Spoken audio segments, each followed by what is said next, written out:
kalian berada. Kali ini bersama saya Aldi Ardiansyah Segian sebagai salah satu pengurus komunitas pengadilan semu di Universitas Asahan. Seorang filsuf B.J. Habibie pernah berkata, kalau bukan anak bangsa ini yang membangun bangsa kita, siapa lagi? Jangan Anda mengharapkan orang yang datang yang membangun bangsa kita. Maka dari itu, kali ini saya bersama dengan para penerus-penerus bangsa dan pembangun bangsa ini dari SMA Metodis 2 Kisaran. Kepada adik-adik boleh memperkenalkan dirinya. Halo semuanya, saya Yayu Utomo, saya duduk di kelas 12 di SMA Swasta Metodis 2 Kisaran dan saya berumur 16 tahun. Hai semuanya, nama saya Della Puspita Panggabean. Saya juga duduk di bangku kelas 12 dan saat ini saya berumur 17 tahun. Nama saya Wira Kurnia Cakra, saya juga sekolah di Metodis 2 Kisaran. Saya juga berada di kelas 12 dan usia saya 17 tahun. Baik, seperti yang kita ketahui kan, akhir-akhir ini beberapa hari yang lalu kalian sudah mengikuti Eva Una Lauper 2023 Batch 1 di tingkat SMA sederajat. Dan kebetulan kalian ditetapkan sebagai pemenang juara pertama dan mengalahkan beberapa sekolah yang ada di Asahan ini. Dengan itu kalian bisa dinobatkan sebagai siswa yang berprestasi. Nah, saya ingin bertanya kepada kalian, apa sih motivasi kalian menjadi siswa yang berprestasi? Baik, jadi pertama-tama tentunya kami sangat bersyukur ya bisa memenangkan kompetisi debat beberapa hari yang lalu. Dan motivasi kami itu pastinya ingin membawa nama sekolah dengan bangga, tapi saya pribadi juga memiliki motivasi pribadi saya. Tentunya motivasi pertama itu adalah orang tua. Pastinya setiap anak ingin membanggakan orang tuanya dengan prestasinya dan juga motivasi dalam diri untuk mencoba mengikuti lomba debat, karena saya sebelumnya belum pernah mengikuti lomba debat, jadi saya ingin mencoba dan bagaimana sih cara berdebat yang baik di sebuah kompetisi begitu. Berarti lebih ke mencoba hal-hal baru yang belum pernah diikuti gitu ya. Berarti kita harus keluar dari zona nyaman kita.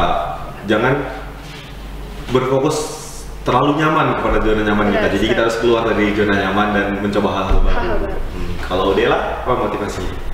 Kalau motivasi saya sendiri, saya ingin kalau saya di sekolah dari saya TK, SD, SMP, dan SMA, saya ingin kasih kenang-kenangan yang terbaik buat sekolah itu ya jadi siswa yang berprestasi dan juga mengukur kemampuan saya. Motivasi terbesar saya ya orang tua saya, karena orang tua saya selalu bilang harus jadi juara dimanapun berada gitu.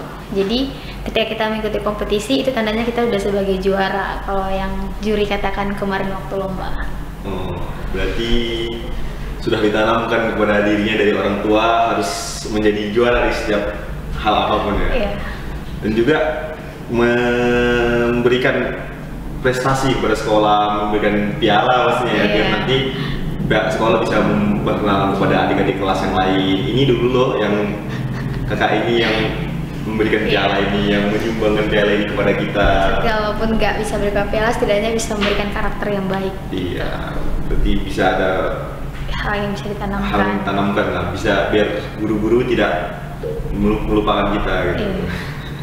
Kalau Wirya?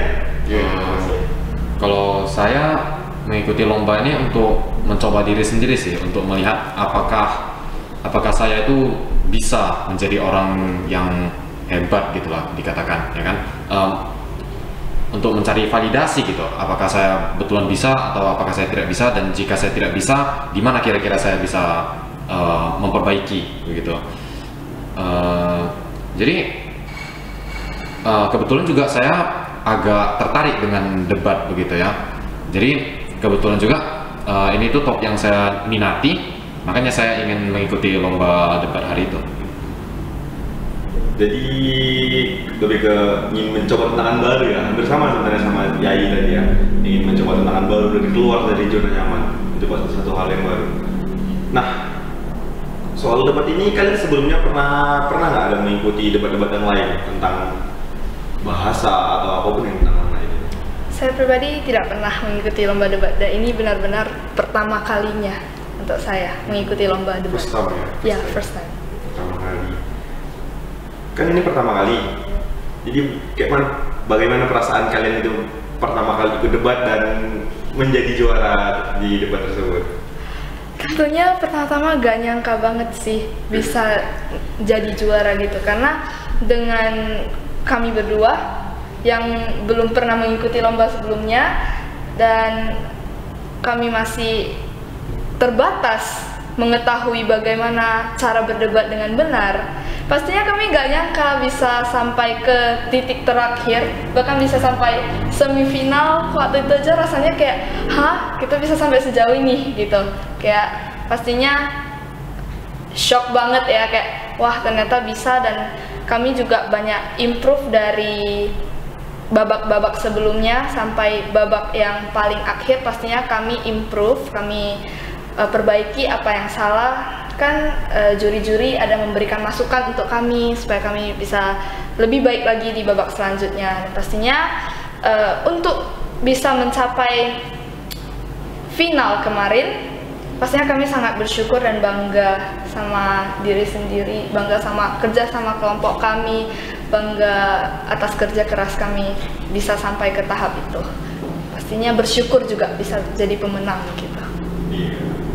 Saya juga lihat pertandingan kalian juga itu, kerja sama tim kalian juga sangat bagus. Dari setiap pertandingan gitu kalian membangun apa-apa yang perlu kalian bangun dan memasukkan apa yang diberikan juri kepada kalian. Ya.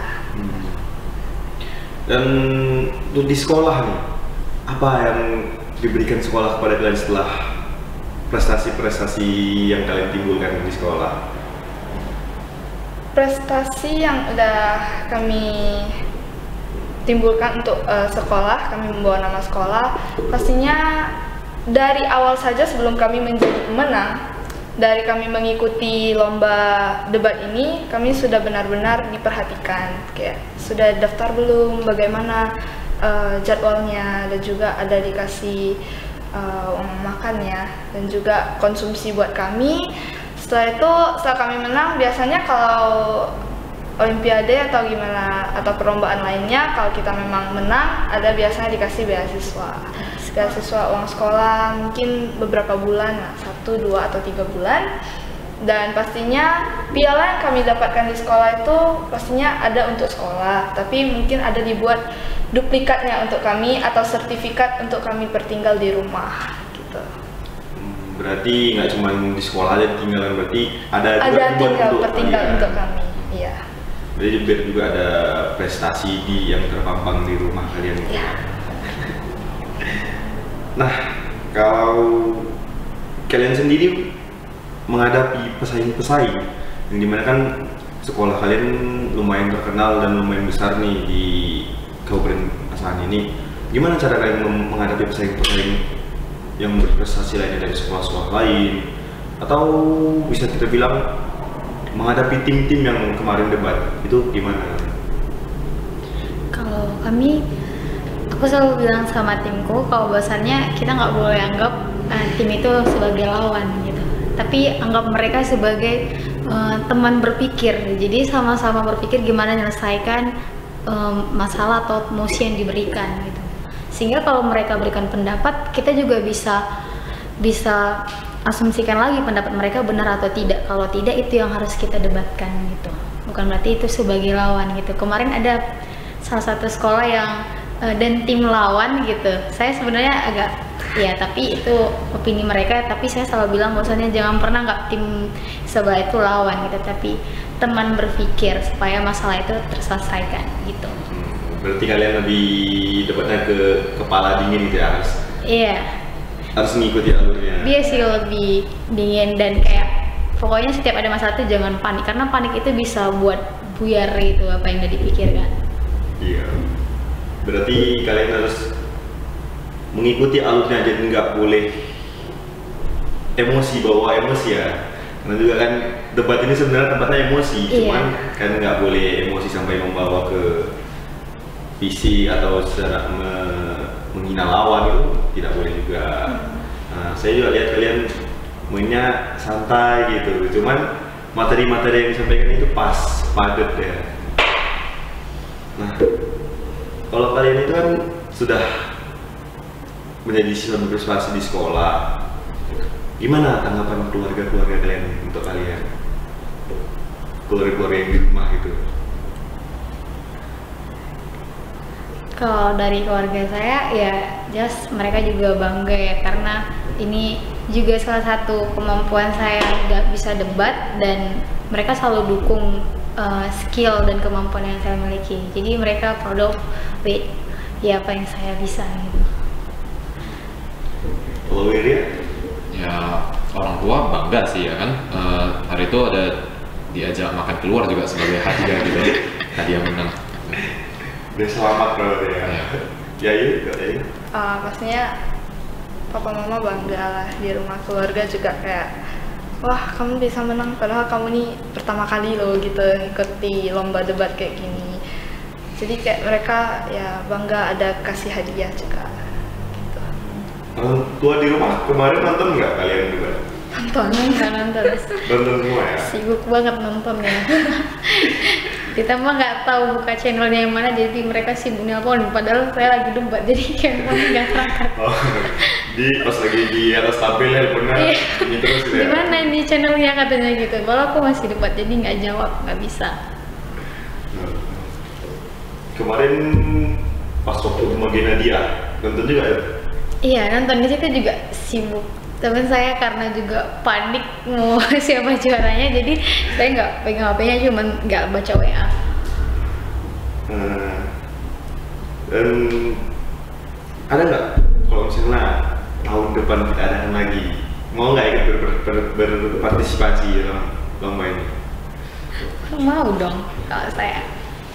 Tapi kalian kan udah kelas 12 ya? Iya. Ya.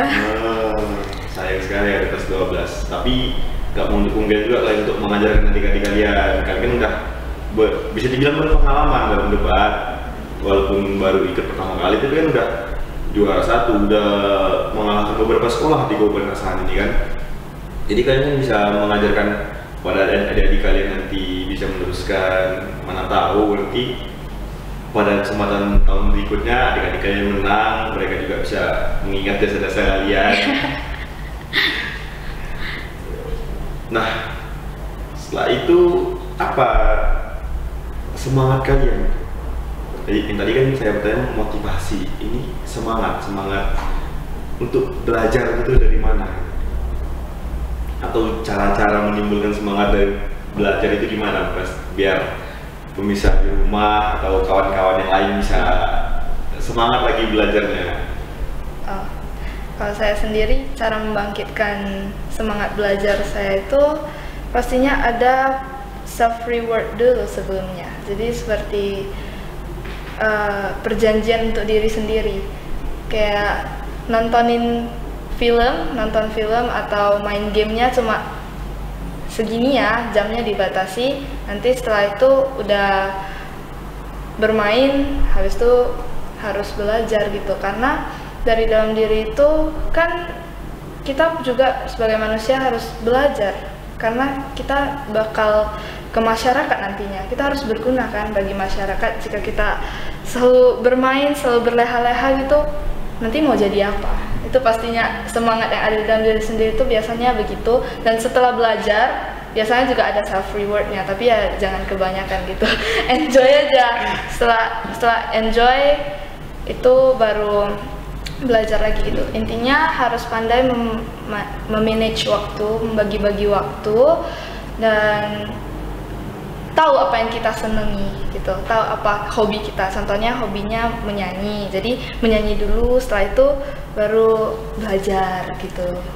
Berarti sebelum belajar enjoy kan? Enjoy dulu, pikirannya dibersihkan dulu semuanya, baru belajar gitu. Saya juga pernah dengar tips-tips itu dari sosial media gitu kan, belajar. Terus setelah kita mencapai hal tersebut, target apa yang kita targetkan, kita ada self reward kepada diri kita, biar kita ada bangga atau merasa senang Benar. dengan diri kita. Nah, kalau Dela, semangatnya dari mana? Apakah ada semangat dari keluarga, dari sekolah, atau mungkin semangat dari kekasihnya?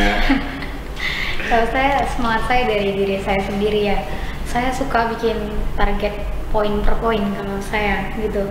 Jadi kalau misalnya saya belajar, saya coba capai poin-poin pertamanya gitu. Kalau misalnya nggak bisa, saya bakal cari gimana nih, apa yang salah gitu. Saya jarang sih kasih hadiah atau kesenangan buat diri saya sendiri sebelum itu tuntas gitu. Kalau nggak tuntas, saya cari lagi gitu. Kalau udah tuntas pun belum tentu saya kasih hadiah, kayaknya masih ada yang mau dievaluasi lagi gitu. Jarang ngasih hadiah diri sendiri karena saya pikir hadiah yang terbaik itu tunggu saya final. Apa yang saya capai sekarang itu belum waktunya. Kalau saya. Berarti setelah semua tercapai baru Baru hadiahnya gitu ya? Kalau sekarang mungkin kayaknya masih ini salah satu ujian-ujiannya aja gitu. Bisa jadi hiburan yang sekarang kita nikmati itu salah satu ujiannya bagaimana kita bisa mengontrol diri kalau saya. Apalagi nanti kalau keseringan memberi hadiah kepada diri sendiri, jadi terlalu nyaman gitu, jadi berubah ya. Kalau Wirya gimana? Kalau dari mana semangat untuk belajar itu lebih dari berpikir kayak apa yang bisa saya lakukan untuk menjadi orang yang lebih baik lagi daripada saya yang sekarang gitu. Dan juga dari minat sih gitu, karena memang mau saja saya mempelajari ini.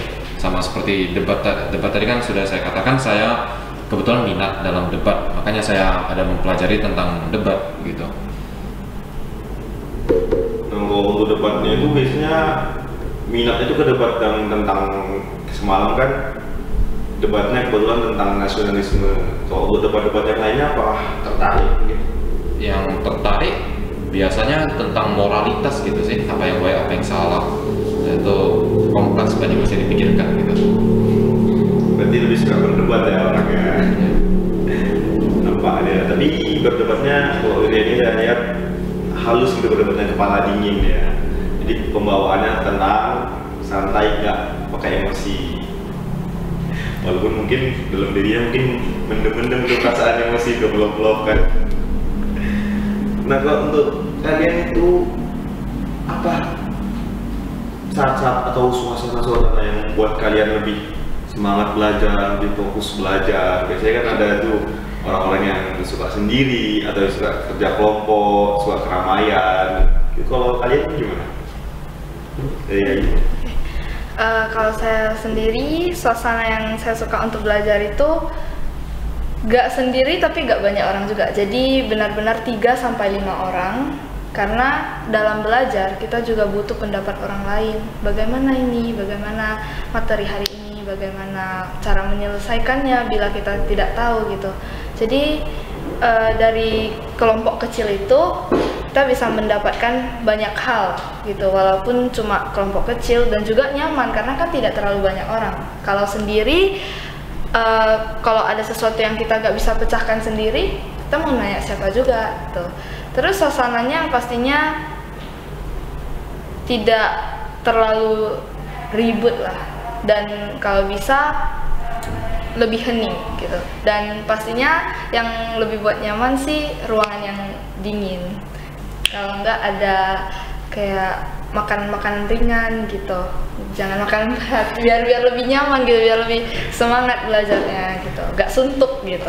Kalau makan berat nanti jatuhnya kenyang. Iya, jatuh ngantuk dong. Jadi malas belajar. Iya, jadi yang ringan-ringan aja, sama sharing-sharing sama temen-temen tuh gimana ya. Menggabungkan inilah berarti pemikiran ya. Iya. Masing-masing ada pemikirannya sendiri, tapi kalau digabungkan akan jadi apa? Akan jadi seperti apa? Kalau dia lah gimana?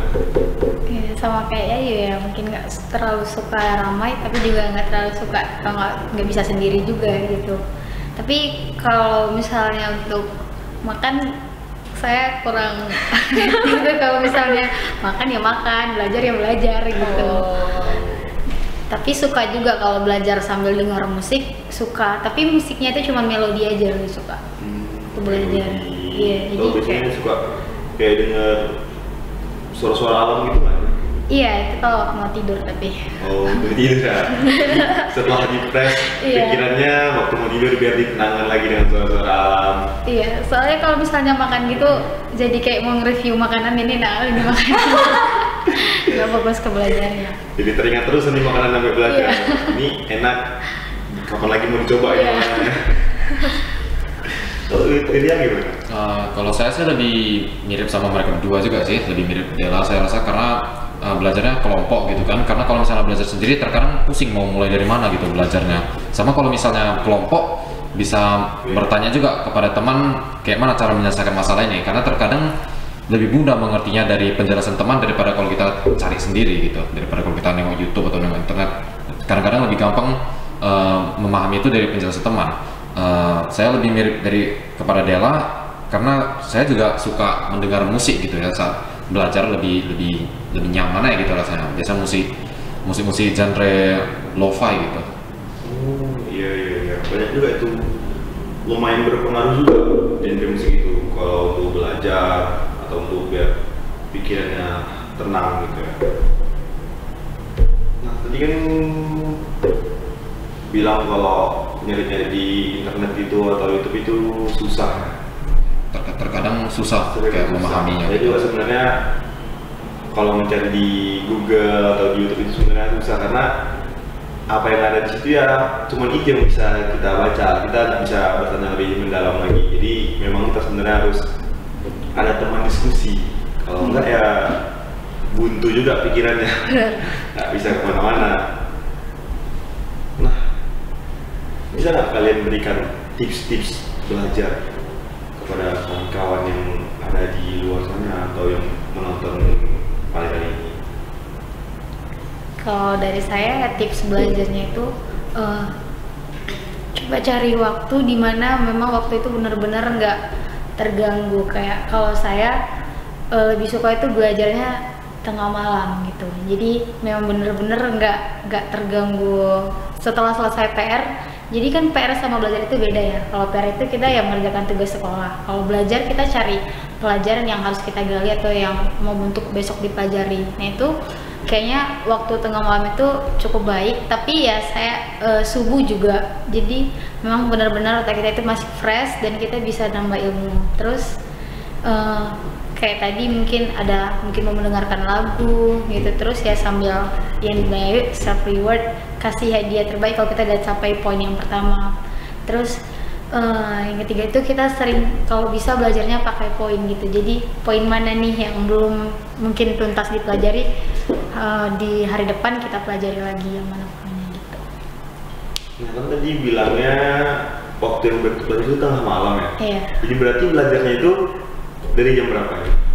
Kalau saya misalnya nih selesai kerjakan PR sampai jam 10. Terus saya kasih waktu jeda sekitar setengah jam atau saya nonton atau makan atau hal yang lain. Terus saya coba belajar lagi kayak misalnya dari setengah 11 sampai jam 12 mungkin untuk ngerjakan soal yang gampang-gampang aja. Terus kalau subuh itu waktu enaknya untuk mengingat materi, tapi kalau malam menurut saya itu untuk mengerjakan soal. Berarti kan kalau untuk remaja-remaja seperti kita kan, itu kan dianjurkan waktu tidurnya 8 jam per hari ya, waktu tidur malam. Nah itu pernah kepikiran tuh, karena waktu tidurnya kurang itu jadi terpecah fokusnya gitu. Iya sebenarnya begitu, cuman kalau saya bandingkan dengan diri saya yang mungkin kemarin, saya itu tidurnya juga lama, tapi bedanya kemarin saya nonton main handphone gitu. Tapi kalau sekarang saya mau coba buat poin saya begadangnya itu ada hal positifnya, contohnya ngerjain soal. Karena setelah ngerjain soal tuh otaknya kan lelah, jadi lebih gampang tidur daripada kita main handphone tuh nanti sambil tertidur jadinya handphonenya jatuh gitu. Menurut saya itu sedikit kurang baik sih, tapi tetap waktu tidur ya harus 8 jam. Iya. Kalau untuk Wirya? Saya kurang tahu sih kalau untuk tips-tips belajar gitu, tapi kalau secara umum gitu ya, pelajarilah apa yang memang diminati gitu. Karena kalau kita memang sudah minat sama pelajarannya, kita itu jadi lebih mudah untuk menyerap informasi-informasi yang ada tentang materi itu. Dengan sama juga kalau misalnya kita harus mempelajari sesuatu yang kita mungkin tidak terlalu minat, cari cara supaya bisa lebih enjoy belajarnya gitu. Kalau saya sih milihnya tadi dengar musik gitu ya. Kalau Yayu tadi mungkin makan ringan, kalau Dela sama musik gitu. Nah, begitu sih saya. Oh berarti lebih ke menggali tentang diri sendiri gitu ya. Ya, yang mana yang kita suka. Gitu. Memahami diri sendiri gitu. Kalau untuk Yayu sendiri gimana? Tips dari saya pasti yang pertama poinnya adalah sangat-sangat penting waktu. Waktu itu sangat penting. Kalau untuk saya pribadi biasanya nggak tengah malam soalnya ngantuk berat itu. Iya, Pastinya tengah malam ngantuk ya. Iya, jadi setelah pulang sekolah tuh kan biasanya ganti baju, makan gitu. Kalau bisa sih ngerjain PR setelah sekolah, setelah itu take a rest dulu. Setelah take a rest, baru lanjut belajar tuh biasanya saya sore. Kalau enggak malam, kalau enggak subuh biasanya itu. Sore, malam, subuh. Karena siang itu setelah pulang sekolah kan capek banget. Jadi kayak rest bentar dulu, makan dulu. Ngerjain PR lah yang udah dijelasin sama guru. Setelah itu take a rest baru lanjut belajar lagi. Terus yang kedua pastinya kenali diri dan kenali tipe belajar yang kita suka itu yang seperti apa. Yang efektif untuk diri kita ya. Karena yang efektif bagi setiap orang itu berbeda-beda. Ada yang dia auditori mengandalkan pendengaran, ada yang dia visual mengandalkan penglihatan, nah, ada yang kinestetik dia bergerak, dan masih banyak macam cara-cara murid atau cara-cara siswa untuk belajar dan efektif buat dirinya. Jadi pertama-tama pastinya harus tahu waktu yang kita suka, dan yang kedua tahu tipe belajar yang efektif buat diri kita sendiri. Kalau memang sukanya dengar penjelasan guru, memang sukanya dia orang yang menjelaskan untuk dia, itu mungkin bisa dari YouTube ya. YouTube kan juga dia auditori, ada audionya, kita bisa dengar dan merekam penjelasan guru. Kalau dia visual ya kerjain soal, membaca. Kinestetik ya mungkin dia sambil jalan-jalan, sambil belajar gitu kan, sambil praktek, lebih ke praktek juga ada yang kayak gitu. Jadi benar-benar waktu dan mengenali diri, itu tips dari saya mungkin. Jadi kan kalau saya dengar dari pembicaraan kalian ini kan kalian selalu belajar terus. Nah, ada nggak waktu di mana kalian tuh hangout bareng teman-teman atau mungkin ngedate bareng pasangan mungkin? Itu pernah nggak pengen kayak gitu tapi karena harus belajar jadi nggak bisa gitu? Kalau saya tuh kayaknya biasanya lebih seringan mendadak gitu ya, nggak bisa karena setiap hari itu kan ada les gitu. Jadi kalau misalnya mau ketemu teman gitu ya kita lihat jadwal kita aja, mungkin ada nggak di situ kosong. Misalnya sebenarnya nggak ada yang kosong gitu, cuman ya kita harus bisa korbankan satu waktu atau satu les ya untuk pergi sama teman gitu.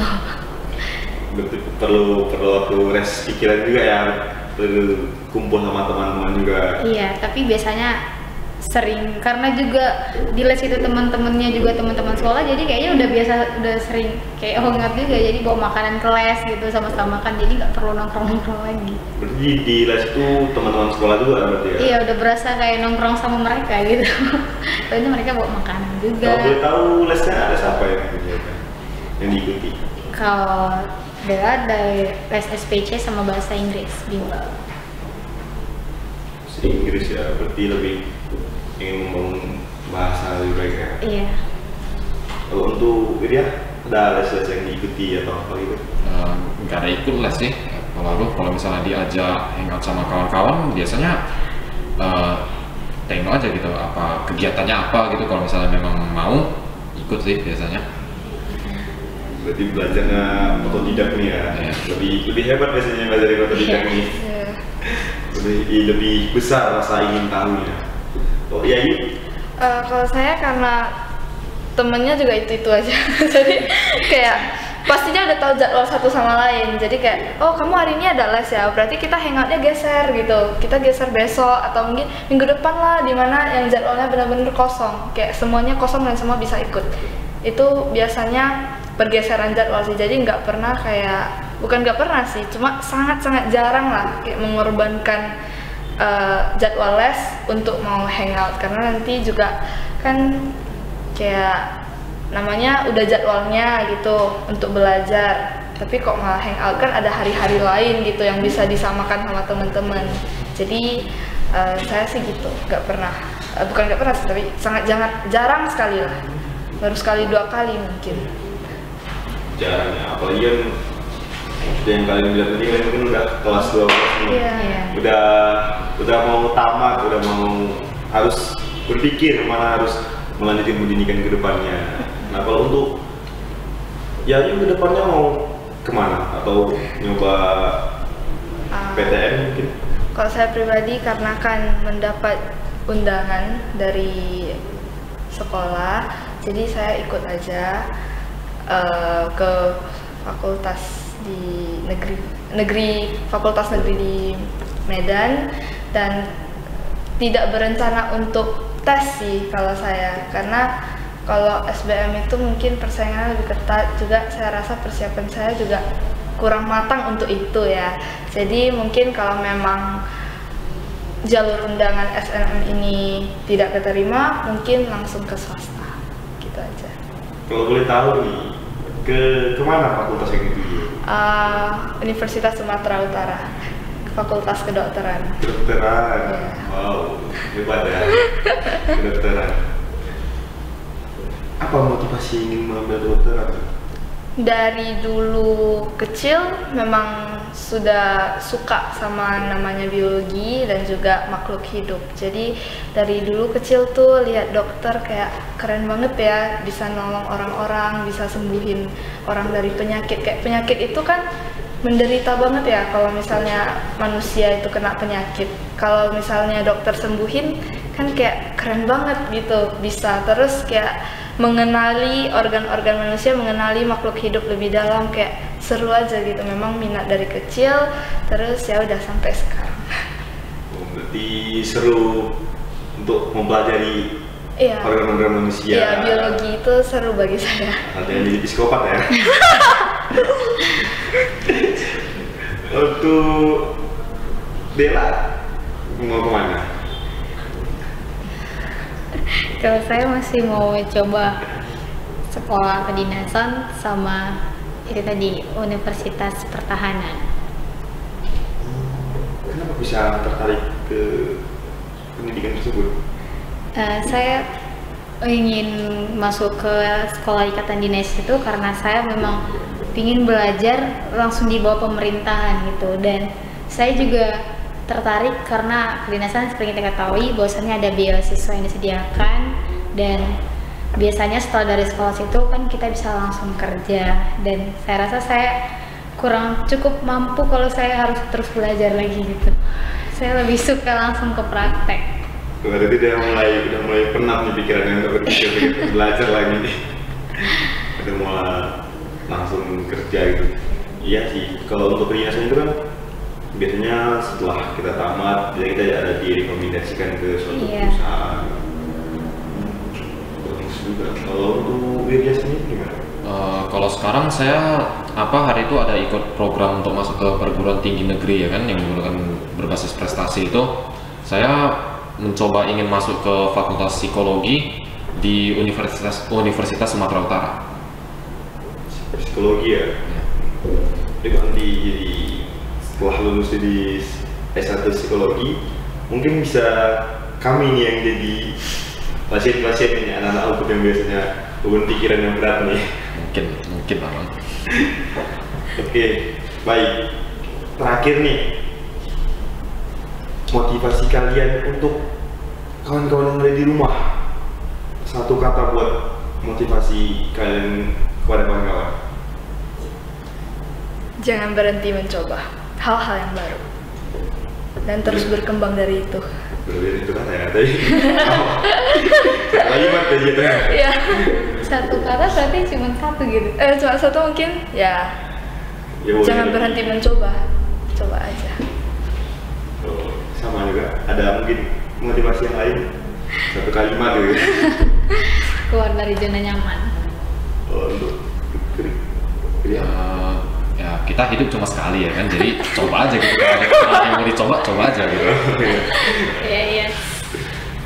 Baik, terima kasih kepada kalian semua yang telah berdiskusi santai bersama saya, dan pesan saya kepada saudara-saudara atau kawan-kawan yang berada di rumah, keluarlah dari zona nyaman, jangan pernah takut mencoba hal apapun, Karena ketika kalian takut mencoba hal tersebut, maka kalian tidak akan pernah tahu jati diri kalian sebenarnya itu seperti apa dan kemampuan kalian. Saya Aldi Ardiansyah Syagian undur diri. Terima kasih.